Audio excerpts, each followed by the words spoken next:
الحمد لله رب العالمين الصلاة والسلام على رسوله الأمين ومن تبعهم بإحسان إلى يوم الدين أما بعد. سامعین کرام، آج کی تراویح میں 26ویں پارے کی تلاوت کی گئی ہے. 26ویں پارے میں پہلی سورۃ الاحقاف ہے جو کہ مکی سورت ہے. اس سورت کے اندر اللہ رب العالمین نے سب سے پہلے اپنی تخلیقات کا ذکر فرمایا کہ ہم نے زمین و آسمان اور ان کے درمیان پائی جانے والی چیزوں کو پیدا کیا ہے حق کے ساتھ اور مقررہ وقت میں. پھر اللہ رب العالمین لوگوں کو چیلنج کرتا کہ تم جو اللہ کو چھوڑ کر دوسروں کی عبادت کرتے ہو، تم ان سے ارونی ماذا خلقوا من الارض، کہ ان لوگوں نے زمین میں کیا پیدا کیا مجھے دکھاؤ.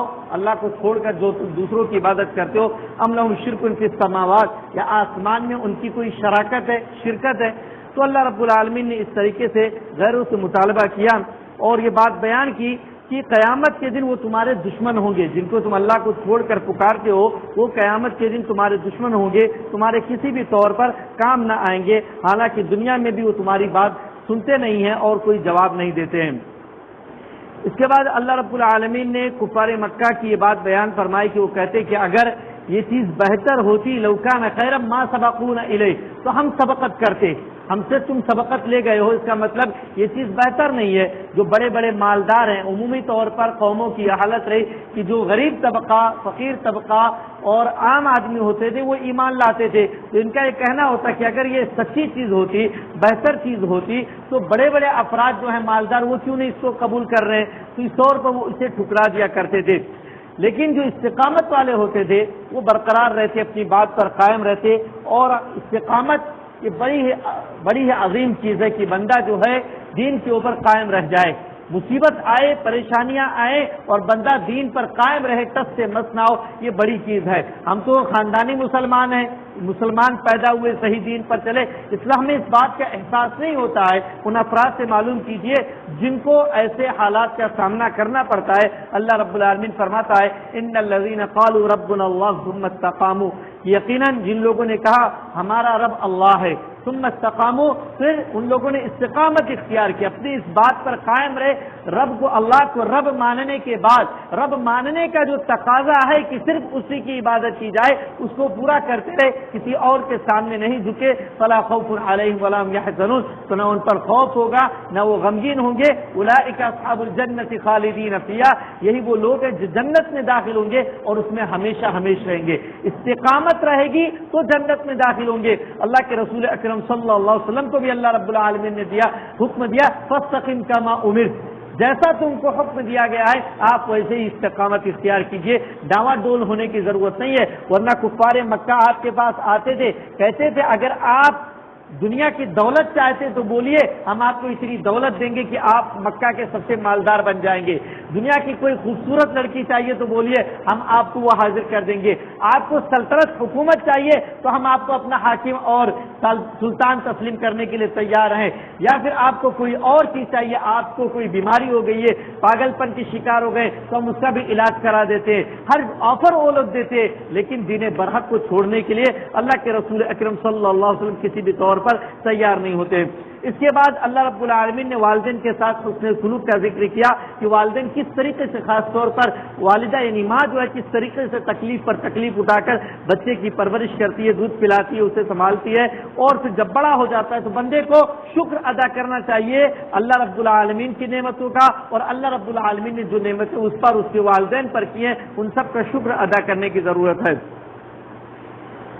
اس کے بعد اللہ رب العالمین نے کفار مکہ کو جو آخرت کے منکر تھے، اللہ رب العالمین نے آخرت پر ایمان لانے کی بات بتلائی اور مثال کے ذریعے انہیں سمجھایا کہ کس طور پر لوگوں نے ایمان نہیں لایا تو ہلاک و برباد ہوئے. قوم عاد کی اللہ رب العالمین نے ان کے سامنے مثال بیان کی کہ قوم عاد جو اب تک قومیں گزری ہیں ان میں بڑی ہی مضبوط اور طاقتور قوم تھی. اور ان لوگوں نے بھی جب اللہ کے رسول انبیاء ان کے پاس آئے اور انہوں نے ڈرایا اللہ تعبدوا الا اللہ، کہ تم صرف اللہ کی عبادت کرو، انی اخاف علیکم عذاب یوم عظیم، میں بڑے دن یعنی قیامت کے دن کے عذاب سے تم پر خوف کھاتا ہوں کہ تم پر یہ عذاب آ جائے گا. قالوا اجئتنا لتأفکنا عن آلہتنا، تو کہتے کہ تم ہمارے پاس آئے ہو تاکہ تم ہم کو ہمارے معبودوں سے بھٹکا دو، تو اس طور پر وہ شرک میں مبتلا رہتے تھے اور کہتے فَأْتِنَا بِمَا تَعِدُنَا إِن كُنتَ مِنَ الصَّادِقِينَ، اگر تم اپنی بات میں سچے ہو تو جس چیز کا وعدہ کر رہے ہو یعنی عذاب کا، وہ لے آؤ ہمارے پاس۔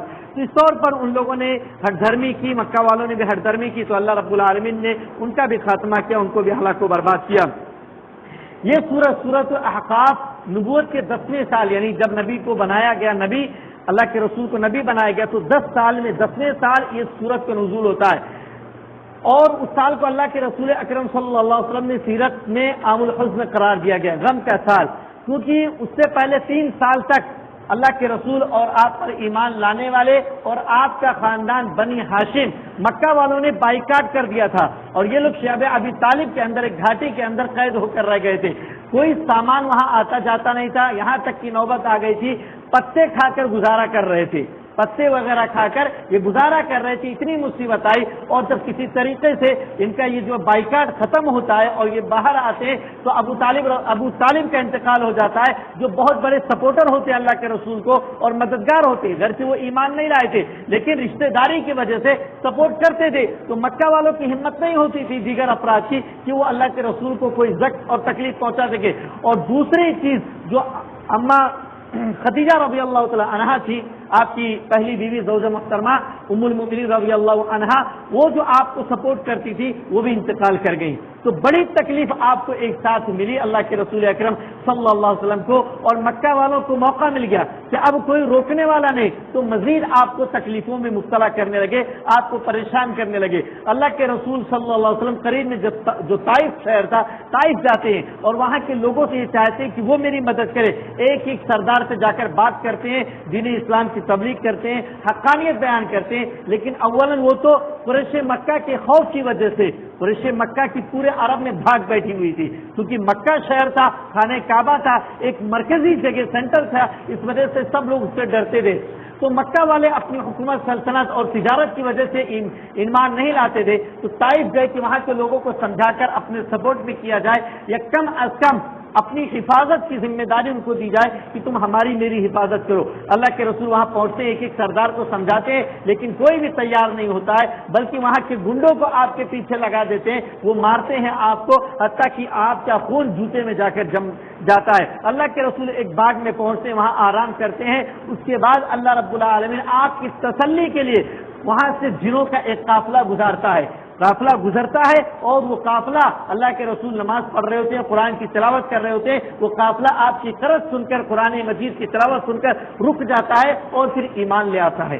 اللہ رب العالمین نے تو آپ کو ہمت دلائی کہ دیکھیے انسان ایمان نہیں لا رہے کوئی بات نہیں، وَإِذْ صَرَفْنَا إِلَيْكَ نَفَرًا مِنَ الْجِنِّ، ہم نے آج کی طرف جنوں کا ایک گروہ بھیجا، يَسْتَمِعُونَ الْقُرْآنَ، جو قرآن سنتے تھے، فَلَمَّا حَضَرُوهُ قَالُوا أَنصِتُوا، جب وہ حاضر ہوئے تو ان لوگوں نے کہا خاموش ہو جاؤ، غور سے قرآن سنتے تھے، فلما قضی، جب بات ختم ہو گئی، ولوا الی قوم منذرین، تو اپنی قوم کے پاس وہ ڈراتے ہوئے گئے، یعنی خود بھی ایمان لائے اور اپنی قوم کے پاس جا کر لوگوں کو کہتے یا قومنا انا سمعنا کتابا انزل من بعد موسیٰ مصدقا لما بین یدیہ، کہ اے ہماری قوم کے لوگوں، ہم نے ایک ایسی کتاب سنی ہے جو موسیٰ کے بعد نازل ہوئی، جو اس سے پہلے کی کتابوں کی تصدیق کرتی ہے، یہدی الی الحق و الی طریق مستقیم، حق کی طرف رہنمائی کرتی ہے اور سیدھے راستے کی رہنمائی کرتی ہے، لہذا اجیبوا داعی اللہ کے داعی کی بات کو قبول کر لو، وآمنوا بھی، اور اس پر ایمان لے آؤ، یغفر لکم من ذنوبکم، اللہ رب العالمین تمہارے گناہوں کو معاف کر دے گا، ویجرکم من عذاب علیم، اور دردناک عذاب سے تمہیں بچا لے گا۔ تو اس طور پر جنہوں کی ایک بڑی جماعت اسلام لے آتی ہے، ایمان لے آتی ہے، تو اللہ رب العالمین یہ واقعہ بیان کر کے اللہ کے رسول صلی اللہ علیہ وسلم کو ہمت دیتا ہے کہ آپ گھبرائیں نہیں، یہ ایمان نہیں لا رہے انسان کوئی بات نہیں، لیکن جنہوں کی اتنی بڑی جماعت آپ پر ایمان لے آتی ہے۔ آخر میں چل کے اللہ کے رسول کتنی تکلیف برداشت کرتے تھے، صبر کرتے تھے، حتیٰ کہ طائف والے جب ستانے لگے، فرشتے اترتے ہیں آسمان سے، 2 فرشتے آتے ہیں اللہ رب العالمین کے حکم سے، کہتے ہیں آپ اگر کہیں تو ان طائف والوں کو 2 پہاڑیوں کے بیچ میں ہم رکھ کر پیس دیں۔ اللہ کے رسول صبر کرتے ہیں، کہتے نہیں یہ میری قوم کے لوگ ہیں، آج نہیں کل ان کی اولاد ہم پر ایمان لائے گی، اور چند سالوں کے بعد پورا طائف اسلام لے آتا ہے۔ تو اتنا صبر کرنے کے باوجود اللہ رب العالمین آپ کو حکم دے رہا فاصبر کما صبر اولو العزم، کہ اولو العزم انبیاء نے جس طریقے سے صبر کیا آپ بھی صبر کیجئے. جیسے نوح علیہ السلام نے صبر کیا 950 سال تک اپنی قوم کو تبلیغ کی لیکن چند افراد ایمان لائے. ابراہیم علیہ السلام نے صبر کیا کہ کتنی تکلیفیں برداشت کی, پوری زندگی آپ کی قربانی سے عبارت تھی. موسیٰ علیہ السلام نے صبر کیا. تو جس طریقے سے اولو العزم پیغمبروں نے صبر کیا اپنی راہ میں, دعوت کی راہ میں, آپ بھی صبر کیجئے. ولا تستعجل لهم, اور ان کے لیے جلد بازی سے کام نہ لیجیے. تو اللہ رب العالمین نے آپ کو صبر کرنے کی تلقین کی. جبکہ آپ اس قدر صابر تھے اور اتنا صبر کرتے تھے تو سوچئے اس راہ میں اگر کوئی چلتا ہے, دعوت و تبلیغ کا فریضہ انجام دیتا ہے تو اسے کتنے صبر کی ضرورت پڑتی ہے.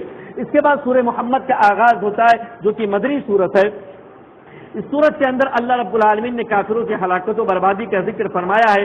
اور یہ مدنی سورت ہے چونکہ اب تک ہجرت کر کے مدینہ پہنچنے کے بعد بھی کفار مکہ خاموش نہیں رہتے, کسی نہ کسی طریقے سے مسلمانوں کو ستانے کی کوشش کرتے رہتے ہیں. تو اللہ رب العالمین نے جب مدینہ پہنچ گئے, ان کی ایک جمعیت ہو گئی, حکومت بن گئی, تو اللہ رب العالمین نے ان کو قتال کی, جنگ کی اجازت دے دی. فَإِذَا لَقِيتُمُ الَّذِينَ كَفَرُوا فَضَرْبَ الرِّقَابِ, کہ جب کافروں سے تم ملو تو ان کی گردنیں مارو. حَتَّى إِذَا أَثْخَنْتُمُوهُمْ فَشُدُّوا الْوَثَاقَ, یہاں تک کہ جب تم اچھی طرح خوریزی کر لو, یعنی پہلے نہیں, پہلے اچھی طرح اپنی بہادری دکھا دو, ان کے شرک و کفر کی کمزوری دکھا دو. جب اچھی طرح تم خوریزی کر لو فشدوا الوثاق, تو غلام بنا لو جن کو بنانا ہو. فإما منا بعد وإما فداء, پھر یا تو احسان کر کے ان کو چھوڑ دو یا فدیہ لے کر چھوڑ دو. حتى تضع الحرب اوزارها, یہاں تک کہ جنگیں ختم ہو جائیں. تو اس طور پر اللہ رب العالمین نے ان کو یہ حکم دیا, اجازت دی اللہ رب العالمین نے کہ اس طور پر تم جنگ کرو. پھر اللہ رب العالمین فرماتا ہے کہ اللہ کی مدد کرنی ہے. کیسے؟ ان تنصر اللہ ینصرکم, اللہ کی مدد اگر چاہتے ہو, ان تنصر اللہ ینصرکم, اللہ کی مدد کرو اللہ تمہاری مدد کرے گا. ویثبت اقدامکم, اور تمہارے قدموں کو جما دے گا. اللہ کی مدد, دین پر عمل کرنا, یہ سب سے بڑی مدد ہے. اللہ کو ضرورت نہیں کسی اور چیز کی, دین پر عمل کرنا جو ہمارے ہی فائدے کی چیز ہے, یہ دین اسلام کی مدد والی بات ہوگی, اللہ رب العالمین کی مدد کی بات ہوگی. تو اس طور پر ہمیں چاہیے کہ ہم اللہ رب العالمین کی بات کو مانیں اور دین اسلام پر عمل کریں. پھر اللہ رب العالمین نے مکہ والوں کا ذکر کیا کہ یہ اشد قوت من کی, اللہ رب العالمین نے کتنی بستیوں کو ہلاک و برباد کر دیا. جو بستیاں مکہ والوں سے زیادہ طاقتور تھی, اللہ رب العالمین نے کہتا اہلکناہم فلا ناصر لہم, ہم نے ان کو تباہ و برباد کیا اور ان کا کوئی مددگار نہیں رہا. تو جب ان کا کوئی مددگار نہیں رہا تو مکہ والے جو ان سے کمزور ہیں ان کا کون مددگار ہو سکتا ہے. پھر اللہ رب العالمین نے یہ بات بیان فرمائی کہ اپنے اعمال کو برباد نہ کرو. ذالک بانہم کرہوا ما انزل اللہ, اللہ رب العالمین نے جو چیز نازل کی اگر اس کو ناپسند کرتا ہے کوئی, احبط اعمالہ, وہ اپنے اعمال کو برباد کر دے گا. اللہ کی نازل کی ہوئی شریعت یا اس میں سے کسی بھی چیز کو ناپسند کرنے والی کوئی بات نہیں ہو سکتی ہے کہ کوئی مسلمان کسی بات کو ناپسند کرے. اس کے بعد اللہ رب العالمین نے جنت کا تذکرہ کیا, اس کی منظر کشی کی. مثل الجنت التي وعد المتقون, جنت کی اس جنت کی مثال جس کا وعدہ تم سے کیا جاتا رہا. فيها انہار من ماء غیر آسن, اس کے اندر پانی کی نہریں ہیں جو غیر آسن ہے, بغیر بدبو والی, اچھی ہے. وانہار من لبن لم يتغیر طعمه, دودھ کی نہریں ہیں جس دودھ کا مزہ, ذوق جو ہے اس کا ٹیسٹ چینج نہیں ہوا. وانہار من خمر لذۃ للشاربین, اور پینے والوں کے لیے لذت بھری شراب ہے جس کے اندر سے لذت محسوس ہوگی. وانہار من عسل مصفى, اور شہد صاف ستھری, ہر قسم کے طور پر صاف ستھری شہد کی نہریں پائی جاتی ہے. ولہم فیہا من کل الثمرات, ہر قسم کے میوے جات ہیں اس کے اندر. ومغفرۃ من ربہم, اور ان کے رب کی جانب سے مغفرت. کمن ہوا خالد فی النار, اللہ فرماتا کہ یہ جنتی جو ہے وہ اس شخص کی طرح ہوگا, وہ خالد فی النار, جو ہمیشہ جہنم میں رہنے والا ہے. وسقوا ماء حمیما, اور جنہیں کھولتے ہوئے پانی پلائے جائیں گے پیاس کے وقت. فقط معام, تو ان کی اکڑیوں کو کاٹ دے گا. اس قدر کھولتا ہوا پانی ہوگا کہ ان کی اکڑیوں کو کاٹ کر رکھ دے گا. اس طور پر اللہ رب العالمین نے جنت و جہنم کا تذکرہ فرمایا ہے.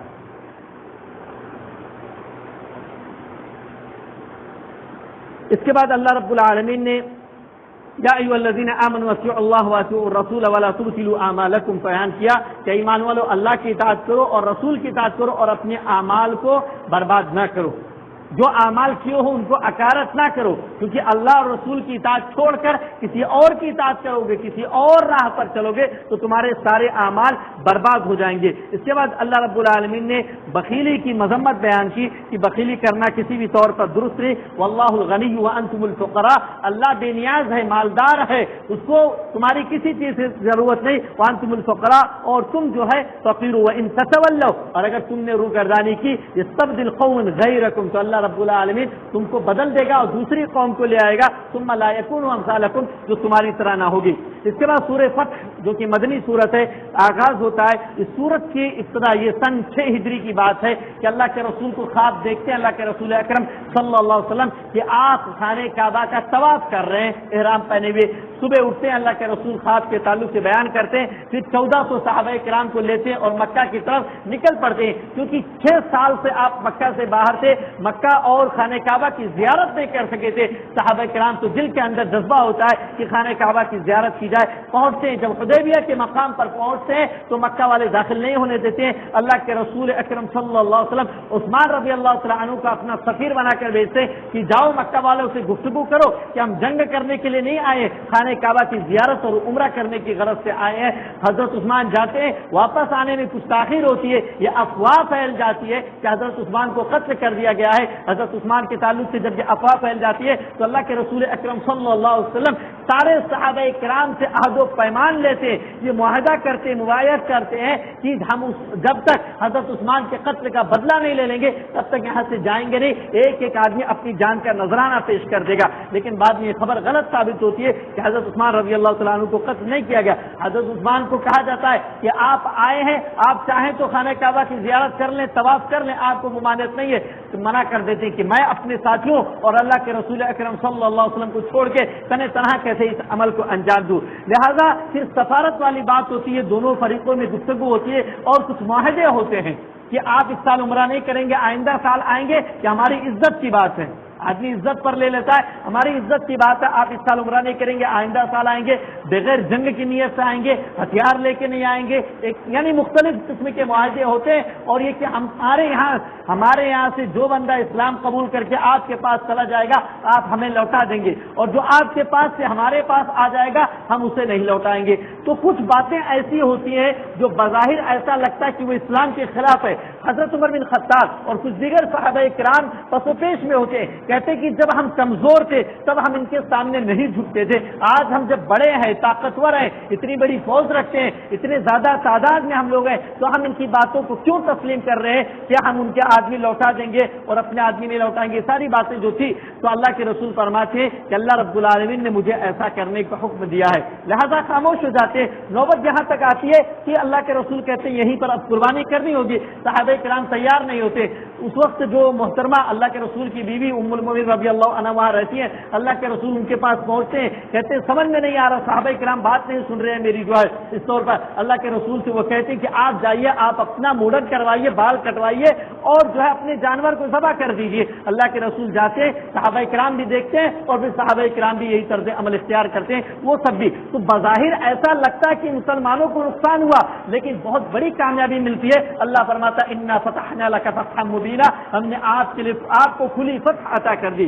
اس صلح حدیبیہ کے بعد ایسا ہوتا ہے کہ اللہ کے رسول یا مسلمان جو ہے اسلامی حکومت ایک دشمن سے آزاد ہو جاتی ہے، اس کی طرف سے سیف ہو جاتی ہے کہ اب اس کی طرف سے کوئی خطرہ نہیں، اب یہودیوں پر حملہ کرنا ہے، دیگر اقوام کے اندر دعوت و تبلیغ کے کرنے کی آزادی مل جاتی ہے ان کو۔ پھر 2 سال کے بعد سن 8 ہجری میں یہ ہوتا ہے کہ قریش مکہ اس معاہدے کو توڑ دیتے ہیں، کسی وجہ سے اس معاہدے کو توڑ دیتے ہیں اور مسلمانوں کو موقع مل جاتا ہے، وہاں سے 10,000 کا لشکر لا کے اللہ کے رسول مکہ پر بھی جو ہے قبضہ کر لیتے ہیں اور یہاں بھی اسلامی حکومت قائم ہو جاتی ہے۔ تو چند سالوں سے عرصے میں پورا جزیرہ عرب اللہ کے رسول اکرم یا اسلامی حکومت کے ماتحت آ جاتا ہے۔ تو اس طور پر یہ جو ہے فتح مبین کا آغاز ہوتا ہے اس صلح حدیبیہ کے ذریعے۔ دوسرے سال آتے ہیں عمرہ وغیرہ کرتے ہیں. تو اللہ رب العالمین نے اس میں اسی صلح حدیبیہ کا ذکر فرمایا ہے, اسی معاہدے کا ذکر فرمایا ہے, اور عثمان رضی اللہ تعالیٰ عنہ کے تعلق سے جو بیعت ہوئی تھی اسی بیعت کا ذکر فرمایا ہے. اللہ کے رسول نے جو خواب دیکھا تھا عمرہ کرنے کا, اس خواب کا ذکر فرمایا اللہ رب العالمین نے. اللہ رب العالمین فرماتا ہے لقد صدق اللہ رسولہ الرؤیا بالحق, کہ اللہ رب العالمین نے رسول کے خواب کو برحق کر دیا, سچا کر دیا. لتدخلن المسجد الحرام, کہ یقیناً تم مسجد حرام میں داخل ہوگے انشاءاللہ آمینین, امن و امان کے ساتھ, محلقین رؤوسکم ومقصرین, بالوں کو کھلاتے ہوئے یا کٹ کرتے ہوئے, چھوٹے کرتے ہوئے. لا تخافون, تمہیں کسی کا خوف نہیں ہوگا. فعلم ما لم تعلموا, اللہ رب العالمین کو اس بات کا علم ہے جس کو تم نہیں جانتے. فجعل من دون ذلك فتحا قریبا, اللہ رب العالمین نے اس کے بعد اس کے ذریعے جو ہے بہت بڑا قریب فتح رکھا ہے. تو وہی فتح مکہ کو فتح قریب کہا گیا ہے. تو اس طور پر اللہ رب العالمین نے بیان کیا کہ کس طور پر اسلام کو غالب کیا. یعنی بظاہر لگ رہا ہے کہ اسلام اور اسلامی حکومت نیچے ہے, لیکن چند ہی وقت میں اللہ رب العالمین نے اسلام کو غلبہ عطا کیا. اس کے بعد آخر میں اللہ رب العالمین نے اللہ کے رسول صلی اللہ علیہ وسلم کے ساتھیوں کا ذکر فرمایا کہ والذین معه اشداء علی الکفار, کہ جو نبی کے ساتھی ہیں وہ کفار پر سخت ہوتے ہیں, ورحماء بینہم, اور آپس میں نرم دل ہوتے ہیں. آپس میں مسلمان نرم دل ہوتے ہیں اور کفار پر سخت ہوتے ہیں. تراہم رکعا سجدا, آپ دیکھیں کہ وہ رکوع کرتے ہیں, سجدہ کرنے والے ہیں. یبتغون فضلا من اللہ ورضوانا, اللہ رب العالمین کے فضل اور رضامندی کو چاہتے ہیں. سیماہم فی وجوہہم من اثر السجود, ان کی نشانی ان کے چہروں میں سجدے سے ہے. سجدے اتنی کثرت سے کرتے, اتنی نمازیں پڑھتے ہیں کہ سجدے کرنے کی وجہ سے ان کی پیشانیوں پر نشانیاں پڑ جاتی ہیں. ذالک مثل فی التوراۃ, یہ مثال تورات میں بھی ہے, وہ مثل فی الانجیل, اور انجیل میں بھی بیان کی گئی. تو اس طور پر اللہ رب العالمین نے ان سے اور اہل ایمان سے مغفرت کا اور اجر عظیم کا وعدہ کیا. اس کے بعد سورہ حجرات کا آغاز ہوتا ہے جو کہ مدنی سورت ہے. سورہ حجرات کے اندر اسلامی معاشرت کے آداب و اصول بیان کیے گئے کہ سماج میں ایک اسلامی مسلم سوسائٹی کے اندر کیسے رہنا, کن اصولوں کی پابندی کرنی ہے. اور سب سے پہلے اللہ رب العالمین نے بیان کیا لا تقدموا بین یدی اللہ, اے ایمان والو اللہ اور اس کے رسول سے آگے نہ بڑھو. جہاں اللہ کی بات آ جائے, جہاں رسول کی بات آ جائے, وہیں سر تسلیم خم کر دو, وہیں سر تسلیم خم کر دو. وما كان لمؤمن ولا مؤمنة اذا قضى الله ورسوله امرا ان يكون له الخيرة من امره, کسی مومن مرد کے لیے یا عورت کے لیے کسی بھی صورت میں جائز نہیں ہے کہ جب اللہ اس کے رسول کا فیصلہ آ جائے کوئی اختیار باقی نہیں رہتا ہے. یہ ایمان والوں کی ایمان کی بات ہوتی ہے کہ اللہ اور رسول کا حکم آنے کے بعد فوری طور پر تسلیم کر لیں. پھر اللہ رب العالمین نے بیان کیا لا ترفعوا اصواتکم فوق صوت النبی, کہ اپنی آوازوں کو نبی کی آواز سے بلند مت کرو, اپنی آوازوں کو نبی کی آواز سے بلند مت کرو. ولا تجهروا له بالقول كجهر بعضكم لبعض كجهر بعضكم لبعض, اور تم بلند آواز سے نبی سے بات نہ کرو جیسے تم آپس میں بات کرتے ہو. ان تحبط اعمالکم, ایسا نہ کہ تمہارے سارے اعمال برباد ہو جائے. وانتم لا تشعرون, اور تمہیں سمجھ بھی نہ ہو, تم محسوس بھی نہ کر سکو. بعض صحابہ کرام کی زبان جو ہے, ان کی بولی فطری طور پر اونچی رہتی ہے, فطری طور پہ بہت سارے انسانوں کی رہتی ہے. تو ایک صحابی کی زبان ایسی ہی, ان کی بولی اونچی تھی. جب وہ آیت سنتے ہیں تو اپنے آپ کو گھر میں قید کر لیتے ہیں کہ میری زبان, میری لینگویج, میری بولی تو بہت اونچی ہے, اللہ کے رسول سے اونچی ہو جاتی ہے جب میں بات کرتا ہوں. اللہ کے رسول دیکھتے ہیں کہ فلاں صحابی نہیں ہے, پوچھتے ہیں کیا مسئلہ ہے, بتایا جاتا ہے, ان کو بلایا جاتا ہے, اور پھر اللہ کے رسول سمجھاتے ہیں کہ بات ایسی نہیں ہے, بات دراصل ایسی ہے. پھر اللہ رب العالمین نے اہل ایمان کا صحابہ کرام کی تعریف بیان فرمائی کہ وہ اپنی آوازوں کو اللہ کے رسول کے سامنے پست رکھتے ہیں. اور آج بھی قرآن اور حدیث کے سامنے اپنی آواز پست رکھنا ہے. اللہ اور رسول کے سامنے پست رکھنے کا مطلب یہی ہے کہ جب قرآن پڑھا جائے, قرآن کی بات بیان کی جائے, رسول کے احادیث بیان کی جائے تو وہاں سر تسلیم خم کر دیا جائے. وہاں شور شرابہ نہیں ہونا چاہیے, آواز جو ہے بلند کر کے نہیں بلکہ دلیل کی روشنی میں آدمی کو غالب آنا چاہیے. ورنہ ان انکر الاصوات لصوت الحمیر, سب سے بلند آواز گدھے کی ہوتی ہے اور سب سے زیادہ ناپسندیدہ آواز گدھے کی آواز مانی گئی ہے. تو اس طور پر بلند آواز کرنا یہ کوئی اچھی چیز نہیں. پھر بعض آداب اللہ رب العالمین نے سکھلائے ہیں صحابہ کرام کو کہ گھر میں اللہ کے رسول کے کیسے داخل ہونا ہے, کیسے بات کرنی ہے. یہاں پر ایک بات اور بیان فرمایا یا ایھا الذین آمنوا ان جاءکم فاسق بنبأ فتبینوا, کہ جب کوئی فاسق تمہارے پاس کوئی خبر لے کر آئے فتبینوا, تحقیق کر لو, ان تصیبوا قوما بجہالہ, ایسا نہ ہو کہ اس خبر کی بنیاد پر تم کسی قوم کو نادانی میں کوئی نقصان پہنچا دو. فتصبحوا علی ما فعلتم نادمین, اور بعد میں تمہیں حقیقت کا پتہ چلے تو تم اپنے کیے پر نادم و شرمندہ ہو جاؤ. تو کوئی بھی خبر آئے آج کے زمانے میں تو اس کی تحقیق تحقیق کر لینی چاہیے. ہمارے پاس واٹس ایپ ہے, فیس بک ہے, فلاں ہے, ڈکا ہے, کچھ بھی آتا ہے فوراً اس کو فارورڈ کر دیتے. یہ اچھی بات نہیں ہے. ابھی کل ہی کی ایک بات ہے, پاکستان کی ایک مسجد میں ایک امام جو تراویح پڑھا رہے تھے, ان کو جو ہے نماز ختم ہونے کے بعد بچہ رہتا ہے 20 سال 18 سال کا, نکالتے ہیں اور کچھ لوگ مار دیتے ہیں, قتل کر دیتے ہیں. خبر کیا پھیلائی گئی کہ اس حافظ نے 10 رکعت تراویح پڑھائی, اس وجہ سے اس کو قتل کر دیا گیا, جبکہ یہ بات بالکل جھوٹی تھی. معاملہ خاندانی رنجش کا تھا, آپسی جھگڑے کا تھا, اس لیے اس کو مارا پیٹا گیا اور قتل کر دیا گیا. لیکن خبر جو پھیلائی گئی وہ غلط, یہاں سے لے کے وہاں تک پوری وہی خبر چل رہی ہے, کوئی حقیقت تلاش کرنے. پہلی چیز آپ کو ایسی خبروں کے پیچھے نہیں پڑنا, فوراً اس کو فارورڈ نہیں کرنا چاہیے, نشر پھیلانا نہیں چاہیے ایسی خبروں کو. وَإِذَا جَاءَهُمْ أَمْرٌ مِّنَ الْأَمْنِ أَوِ الْخَوْفِ أَذَاعُوا بِهِ. کہ منافقین کا کیا طرز عمل رہتا تھا, امن کی بات ہو یا خوف کی بات ہو, کوئی بھی بات ان تک پہنچتی وہ فوراً پہنچا دیا کرتے تھے. اللہ رب العالمین نے کہا ایسا نہ کرو, بلکہ ان خبروں کو جو حاکم وقت ہو, جو سمجھدار افراد ہو, ان تک پہنچایا جائے. وہ فیصلہ کریں گے کہ اس میں سے کیا لینا ہے کیا چھوڑنا ہے. اس کی حقیقت معلوم کر دیا, حق ہے تو اس کو کس کس تک پہنچانا ہے, اور اگر جھوٹ ہے تو کس حد تک اس کو دبانا ہے. یہ ساری چیزیں سمجھدار افراد تک پہنچا کر چھوڑ دینا چاہیے. تو فاسق قوم, فاسق یعنی کوئی بھی خبر آئے آج کے زمانے میں تو تحقیق کرنے کے بعد ہی اس پر کوئی رد عمل ظاہر کرنا چاہیے, ورنہ آج کل بہت ساری چیزیں آ رہی ہیں. اس کے بعد اللہ رب العالمین نے یہ بات بیان کی کہ اگر اہل ایمان کے دو گروہ کے درمیان جنگ ہو جائے, لڑائی ہو جائے, تو ان کے اندر فَأَصْلِحُوا بَيْنَهُمَا, صلح صفائی کر دی جائے. فَإِن بَغَتْ, اگر ان میں سے ایک جماعت ظلم کرنے پر عادی ہو, ظلم کرنے والی چاہتی ہو, تو اللہ رب العالمین فرماتا ہے کہ فَقَاتِلُوا الَّتِي تَبْغِي حَتَّى تَفِيَ إِلَىٰ أَمْرِ اللَّهِ. تو اس سے جنگ کرو, اس سے لڑائی کرو. جو گروہ ظلم کرنا چاہ رہی ہو, صلح صفائی نہ کرنا چاہ رہی ہو, اس سے جنگ لڑو حَتَّى تَفِيَ إِلَىٰ أَمْرِ اللَّهِ, یہاں تک کہ وہ اللہ کی طرف رجوع کر لے, بات مان جائے. فَإِن فَاءَتْ, پھر وہ جب رجوع کر لے, فَأَصْلِحُوا بَيْنَهُمَا, تو انہیں صلح صفائی کر لو, بالعدل, عدل کے ساتھ, وَأَقْسِطُوا, اور انصاف کرو, إِنَّ اللَّهَ يُحِبُّ الْمُقْسِطِينَ, اور انصاف کرنے والوں کو اللہ رب العالمین محبوب رکھتا ہے, پسند کرتا ہے. انصاف کا دامن نہیں چھوٹنا چاہیے کہ صلح صفائی کرنے والا ادھر ادھر کی ہانک لے. اللہ فرماتا ہے انما المؤمنون اخوہ, تمام اہل ایمان بھائی بھائی ہیں. فاصلحوا بین اخویکم, اپنے بھائیوں کے درمیان صلح صفائی کر لو. مومن اگر وہ ایمان رکھتا ہے اللہ پر, وہ مومن ہے, وہ کوئی بھی گناہ کر لے اس کا ایمان ختم نہیں ہوگا جب تک واضح طور پر دلیل نہ آ جائے اس کے کافر ہونے کی, وہ مومن رہے گا. بہت سارے لوگ کہتے ہیں کہ اگر جنگ کر لیں گے تو کافر ہو جائیں گے.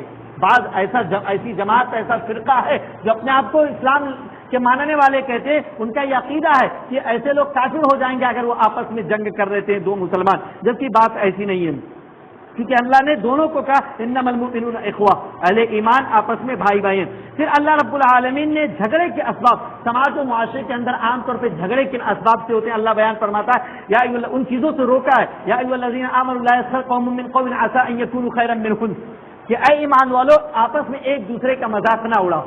مذاق اڑانا یہ سماج کی بہت بڑی خرابی, حقیر سمجھ کر آدمی مذاق اڑاتا ہے. تو اللہ نے منع کیا اور کہتا ہے کہ ممکن ہے, امید ہے کہ ان یکونوا خیرا منهم, کہ جو مذاق اڑا رہے ہیں, جن کا اڑایا جا رہا ہے, وہ ان سے اچھے اڑانے والوں سے. یہ اللہ رب العالمین کو معلوم ہے کون اچھا ہے کون اچھا نہیں ہے, کس کی اہمیت کتنی زیادہ ہے. اور عورتوں کے بارے میں بالخصوص کا ولا نساء من نساء عسى ان يكن خيرا منهن, کہ عورتیں بھی آپس میں ایک دوسرے کا مذاق نہ اڑائے. ممکن ہے جن کا مذاق اڑایا جا رہا ہو وہ مذاق اڑانے والیوں سے اچھی ہو اللہ رب العالمین کے نزدیک. تو عورتوں کا بطور خاص ذکر کیا کیونکہ عورتوں میں یہ بیماری پائی جاتی ہے. پھر فرمائے ولا تلمزوا انفسکم,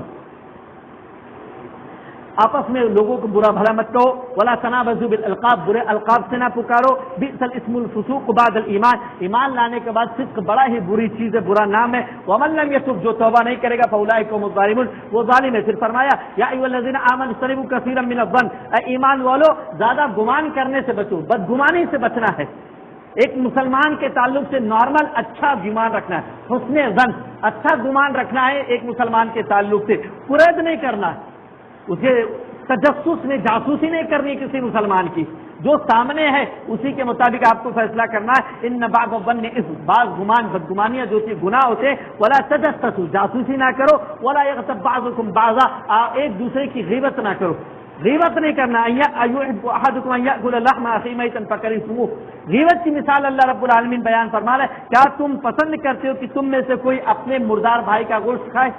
غیبت ایسے ہی ہے جیسے بندہ اپنے مردار بھائی کا گوشت کھائے. اور غیبت کی مثال اللہ رب العالمین نے مردار بھائی سے کیوں دی کہ غیبت میں بندہ غائب رہتا ہے، اس کی برائی بیان کی جاتی ہے دوسروں کے سامنے، اور وہ برائی بیان کی جاتی ہے جو اس کے اندر نہیں ہے، جو اس کے اندر ہوتی ہے، جو اس کے اندر ہوتی ہے وہ برائی بیان کی جاتی ہے۔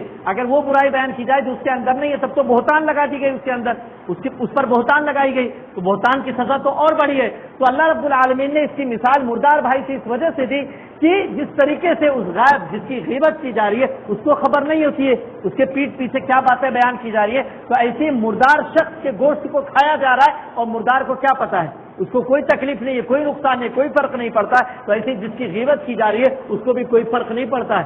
وہ برائی جو آپ کر رہے ہیں، جو کر رہے ہیں، وہ اپنے گناہ میں مبتلا ہو رہے ہیں، اپنی نیکیاں کم کر رہے ہیں۔ تو اس طور پر اللہ رب العالمین نے غیبت سے منع کیا، فَكَرِهْتُمُوهُ تم ناپسند کرو گے یقیناً اپنے مردار بھائی کا گوشت کھانا، وَاتَّقُوا اللَّهَ اللہ کا تقوی اختیار کرو، إِنَّ اللَّهَ تَوَّابٌ رَحِيمٌ یقیناً اللہ رب العالمین توبہ قبول کرنے والا، رحم کرنے والا ہے، اس لیے اپنے گناہوں سے اللہ کی توبہ کرو، اللہ رب العالمین رحمت سے معاف کر دے گا۔ پھر فرمایا، پھر اللہ رب العالمین نے اگلی آیتوں میں قومی و نسلی جو امتیازات ہوتی ہیں ہمارے مابین ان کا خاتمہ کیا کہ سب بھائی بھائی، یا ایھا الناس انا خلقناکم من ذکر و انثی، اے لوگوں ہم نے تم سب کو ایک مرد اور ایک عورت سے پیدا کیا، سب ایک مرد اور ایک عورت کی اولاد ہے، آدم و حوا کی اولاد ہے، اس لیے بطور انسان سب برابر ہیں، انسان ہونے کی حیثیت سے سب برابر ہیں، کسی کو کسی پر کوئی فوقیت حاصل نہیں ہے۔ ہاں اہل ایمان کو غیروں پر فوقیت ہے۔ ایک مومن گرچہ وہ کتنا بھی گرا ہوا مومن ہو، ایک مومن گرچہ وہ کتنا بھی گرا ہوا مومن ہو، غلام ہو،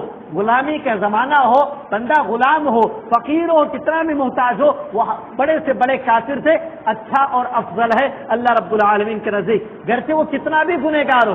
ایک مومن کتنا بھی گنہگار ہو، کیسا بھی ہو، وہ ہر قسم کے کافر سے اچھا ہے اللہ رب العالمین کے نزدیک۔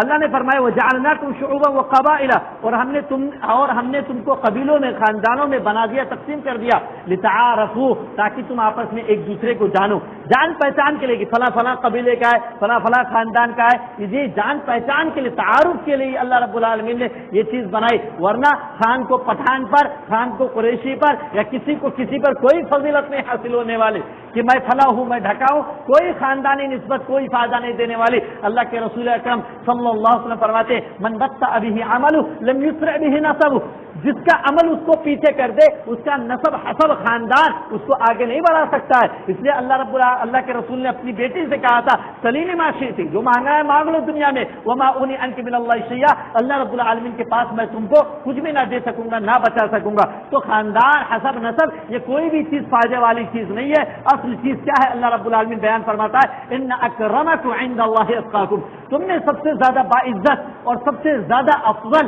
اللہ رب العالمین کے نزدیک اتقاکم، تم میں جو سب سے زیادہ متقی، سب سے زیادہ پرہیزگار ہے، اللہ سے ڈرنے والا ہے، دین پر چلنے والا ہے، اللہ اور رسول کے احکامات کی عمل پیروی کرنے والا ہے، وہ اللہ رب العالمین کے نزدیک سب سے زیادہ افضل اور مکرم اور باعزت ہے۔ ہم کسی کو سمجھتے ہیں کرسی والے کو، دولت والے کو، خاندان والے کو، یہ ہماری اپنی سمجھ ہے، شریعت میں اللہ اور اس کے رسول کے نزدیک اس کی کوئی بھی حیثیت نہیں ہے، کوئی بھی حیثیت نہیں ہے، ورنہ ابو بکر کوئی بہت امیر نہیں تھے، عمر کوئی بہت امیر نہیں تھے، لیکن ابو بکر کا ایمان دیکھو کہ تمام انبیاء کے بعد سب سے افضل ابو بکر ہے، تمام انبیاء کے بعد سب سے افضل ابو بکر ہے، پھر عمر ہے، پھر عثمان ہے، پھر علی ہے۔ سوچئے آج کوئی بندہ چاہے ایسے ارب پتی کھرب پتی ہمارے سماج میں مسلمان موجود ہے کہ ابو بکر رضی اللہ تعالی عنہ نے جتنی دولت خرچ کی تھی مقدار کے حساب سے، جتنی دولت اپنی زندگی میں فی سبیل اللہ خرچ کی وہ گھنٹے میں خرچ کر دے، اتنی دولت والے مسلمانوں میں موجود ہے، لیکن دونوں کا ایمان کبھی برابر نہیں ہو سکتا۔ انہوں نے جو دانہ خرچ کیا یہ ساری دولت اس کے برابر نہیں ہو سکتی ہے۔ تو یہ فرق ہوتا ہے ایمان کا اور تقوی کا۔ تو تقوی کی بنیاد پر اللہ رب العالمین فیصلہ کرتا ہے۔ اس کے بعد سورہ قاف کا آغاز ہوتا ہے، آخری سورت ہے، مکی سورت ہے۔ اس سورت کے اندر اللہ رب العالمین نے آخرت کا ذکر کیا، آخرت کا ذکر کیا ہے، جنت و جہنم کا بیان کیا ہے، آخرت میں حساب و کتاب کا بیان کیا ہے، لوگوں کو اس بات کی یاد دہانی کی ہے کہ آخرت کا حساب و کتاب ہوگا، موت کی حالت کا ذکر کیا ہے، ما یلفظ من قول الا لدیہ رقیب عتید، ایک ایک الفاظ لکھنے کا ذکر کیا ہے کہ زبان سے جو بھی لفظ نکلتا ہے انسان کے وہ لکھ لیا جاتا ہے۔ اللہ رب العالمین کسی پر ظلم نہیں کرتا۔ یوم نقول لجہنم هل امتلأت وتقول هل من مزید، قیامت میں اللہ رب العالمین جہنم میں لوگوں کو بھرے گا تو جہنم سے پھر پوچھے گا جہنم حل امتلأتی، کیا تو بھر گئی؟ وتقول هل من مزید، جہنم کہے گی مزید ہے اور کچھ ہے۔ حدیث کے اندر آتا ہے اللہ رب العالمین اپنا بایاں پیر غالباً جہنم میں ڈالے گا تو جہنم چلانے لگی قط قط، بس بس اب رک جاؤ، یعنی جتنے جہنمیوں کو اللہ جہنم میں ڈالے گا اس سے جہنم کا پیٹ نہیں بھرے گا۔ پھر اللہ فرماتا ہے وَأُزْلِفَتِ الْجَنَّةُ لِلْمُتَّقِينَ غَيْرَ بَعِيدٍ، اہل تقویٰ کے لیے، تقویٰ والوں کے لیے جنت قریب کر دی جائے گی انتہائی۔ هَذَا مَا تُوعَدُونَ لِكُلِّ أَوَّابٍ حَفِيظٍ، یہ تم سے وعدہ کیا جاتا ہے، یہ وہ چیز ہے جس کا تم سے وعدہ کیا جاتا تھا ہر اس شخص سے جو پناہ لکل اواب، جو رجوع کرنے والا تھا، توبہ کرنے والا تھا، حفیظ اور حفاظت کرنے والا تھا۔ من خشی الرحمن بالغیب، جو غیب میں، تنہائی میں یا غیب پر ایمان رکھتے ہوئے رحمان پر اللہ رب العالمین سے ڈرتا تھا۔ دیکھ کر کسی چیز پر ایمان لانا یہ کوئی کمال کی بات نہیں ہے، دیکھ کر ایمان لانا یہ کوئی کمال کی بات نہیں ہے، بلکہ اندیکھے آج کی حالت میں، اس حالت میں ایمان لانا اور دین پر چلنا یہ کمال کی بات ہے۔ وجاء بقلب منیب، اور وہ شخص آئے گا رجوع والے دل سے، توبہ والے دل لے کر آئے گا تو اللہ فرماتا ادخلوها بالسلام، ان سے کہا جائے گا سلامتی کے ساتھ جنت میں داخل ہو جاؤ۔ ذالک یوم الخلود، یہ داخل ہونے کا دن ہے۔ لہم ما یشاءون فیہا ولدینا مزید، جو چاہیں گے وہ ملے گا، ولدینا مزید، اور ہمارے پاس مزید بھی ان کے لیے نعمت انعام و اکرام ہے۔ وہ مزید کیا ہے؟ اللہ رب العالمین کا دیدار، سب سے بڑی نعمت جو ہوگی وہ اللہ رب العالمین کا دیدار۔ جنتی جب جنت میں چلے جائیں گی، ساری نعمتیں مل جائیں گی تو اللہ رب العالمین ان سے پوچھے گا کیا کچھ اور چاہیے؟ کہیں گے سب کچھ تو مل گیا اللہ رب العالمین، اب کس چیز کی ضرورت ہے؟ تو اللہ رب العالمین اپنا دیدار کرائے گا۔ سب سے بڑی نعمت یہ چیز ہے اللہ رب العالمین کا دیدار۔ اور یاد رکھیں کہ اللہ رب العالمین کو کسی نے بھی نہیں دیکھا۔ اگر نبی کے تعلق یہ بات بیان کی جاتی کہ اللہ کے رسول نے دیکھا، علامہ عائشہ صدیقہ رضی اللہ تعالیٰ عنہ کہتی ہیں من حدثک ان محمدا ان رسول اللہ رأى ربہ، کہ نبی نے اپنے رب کو دیکھا ہے، فقط کذب، تو یقین اس نے جھوٹ بولا۔ تو یہ بات جھوٹی ہے، الزام تراشی والی بات ہے۔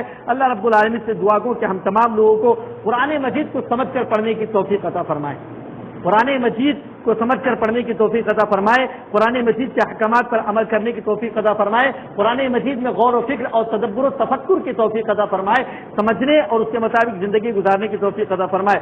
سورہ قاف کو جمعہ کے دن خطبے میں پڑھا جاتا ہے، یہ اسی وجہ سے پڑھا جاتا ہے کیونکہ اس میں آخرت کا بیان ہے۔ اب ہمیں تو ترجمہ نہیں معلوم ہے، سمجھ میں نہیں آتا ہے۔